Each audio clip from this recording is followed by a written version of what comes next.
Friends, மல்லி சீரியல்ல இதுக்கப்புறம் என்ன நடக்க போகுது அப்படின்றத இந்த வீடியோல பார்க்கலாம். இப்போ வெண்பாவை வந்து கடத்தியாச்சுங்க. தீபிகா தான் அப்படின்ற விஷயம் இப்போ வரைக்கும் யாருக்கும் தெரியல. அப்படி இருக்கும்போது விஷயம் தெரிஞ்சது அப்படின்னா மல்லி, விஜய், தீபன் இவங்க 3 பேரும் சும்மா விட போறதில்ல. இந்த டைம் வந்து மன்னிச்சோம் தீபிகாவை அப்படின்னா இன்னும் எக்ஸ்ட்ரீம் லெவலுக்கு போறதுக்கும் அவங்களுக்கு நம்மளே வந்து வாய்ப்பு கொடுக்குற மாதிரி இருக்கும். அதனால விஷயம் தெரிஞ்ச உடனே விஜய், மல்லி 2 பேரும் கமிஷனர் ஆஃபீஸ் போயிட்டு ஆதாரத்தோட என் பொண்ணை வந்து இந்த சின்ன விஷயத்துக்காக ரன்னிங் ரேஸ்ல அவங்க பொண்ணு ஜெயிக்கணும் அப்படின்றதுக்காக என் பொண்ணை கடத்தி 2 மணி நேரம் வச்சிருந்து விட்டாங்க அப்படின்ற விஷயத்த ஆதாரத்தோட கண்டுபிடிச்சி தீபிகாவை உண்டு இல்லைன்னு பண்ணணுங்க. அப்பதான் வந்து தீபிகாவோட கொழுப்பு அடங்கும். என்னதான் இருந்தாலும் இப்படியெல்லாம் பண்ணக்கூடாது. போய் ரன்னிங் ரேஸ்ல தன்னோட பொண்ணு வின் பண்ணணும் அப்படின்றதுக்காக இந்த அளவுக்கு சீப்பா அதான் அருவறுப்பான ஒரு விஷயத்த வந்து செஞ்சிருக்காங்க. இந்த மாதிரி ஒரு விஷயத்த இப்படியெல்லாம் வந்து சீன் வந்துச்சு அப்படின்னா நல்ல இன்ஸ்பெக்டருக்கும் வந்து கெட்ட பேர் வர மாதிரி தான் வந்து சீன் இருக்கு. ஸோ அதனால தண்டனை கண்டிப்பா தீபிகாவுக்கு இந்த ஒரு விஷயத்துக்காக கிடைச்சே ஆகணும். அதனால விஷயம் வந்து தெரியணுங்க. மல்லி, விஜய், தீபன் இவங்க 3 பேர்ல யாராவது ஒருத்தருக்கு தெரிஞ்சாலும் கண்டிப்பா வந்து விஷயம் பரவிடும் 3 பேருக்குமே. அதனால வந்து பாத்தீங்கன்னா தீபிகாவுக்கு இந்த ஒரு விஷயத்துக்காக தண்டனை கிடைச்சே ஆகணும். சரிங்க, இப்ப வந்து பாத்தீங்கன்னா வெண்பா எப்படியோ ஒரு வழியா அந்த ரவுடிங்க கிட்ட இருந்து தப்பிச்சிடுறாங்க. தப்பிச்சு ஒரு லேடி மேல வந்து மோதுறாங்க.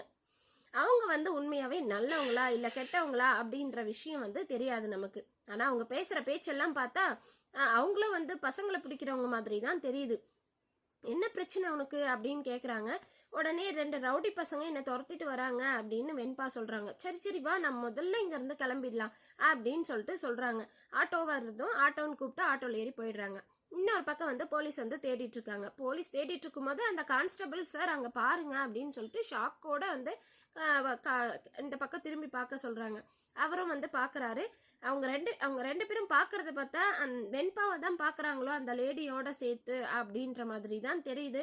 ஆனா எபிசோட் பார்த்தா தான் தெரியும் அவங்க வேற யாரையாவது பாக்குறாங்களா இல்ல உண்மையாவே வெண்பாவை பார்த்தாங்களான்ட்டு. வெண்பாவை பார்த்தாங்க அப்படின்னா அந்த ஆட்டோவை ஃபாலோ பண்ணி போய் ஈஸியா வந்து வெண்பாவை காப்பாத்திடுவாங்க. அப்படி இல்ல வெண்பாவை பார்க்கல அவங்க வேற ஏதோ பார்த்தாங்க அப்படின்னா வெண்பா திரும்பவும் அந்த லேடி கிட்ட மாட்டிக்க தான் போறாங்க.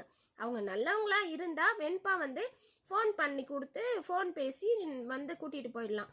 ஆனா அந்த லேடியும் வந்து கெட்டவங்க அப்படின்னா அவங்க கிட்ட இருந்து நம்ம வெண்பா எப்படியாவது தப்பிக்கணும். திரும்பவும் அவங்க அந்த ரவுடி பொம்பளை கிட்ட மாட்டிக்கிட்டு அங்கிருந்து தப்பிச்சு ஏதாவது ஒரு ஃபோன் கிடைச்சா போதும் வெண்பாவுக்கு ஆட்டோமேட்டிக்கா வந்து பாத்தீங்கன்னா மல்லிக்கோ விஜய்க்கோ கால் பண்ணி இது பண்ணிடுவாங்க. ஆல்ரெடி ட்ரை பண்ணாங்க, நம்ம மல்லி தான் கேர்லெஸ்ஸா இருந்துட்டாங்க.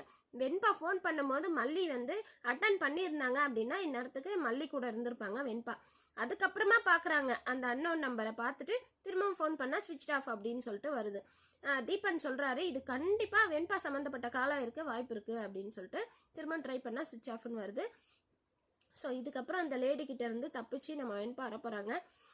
வந்து யார் காப்பாற்ற போறாங்க? போலீஸ்கிட்டயே வந்து போலீஸ்கிட்டயே வந்து சிக்க போறாங்களா நம்ம வெண்பா, இல்ல விஜய் கண்ணில் மாட்ட போறாங்களா? ஏன்னா கோர்ட்டுக்கு போன விஜய் வந்து திரும்பவும் ரோட்ல வந்துட்டு இருக்கும் போது வெண்பா ஓடி வந்துட்டு இருக்காங்க. அந்த சமயத்துல விஜய் கண்ணிலேயே வெண்பா படுறாங்களா அப்படின்னு சொல்லிட்டு தெரியல.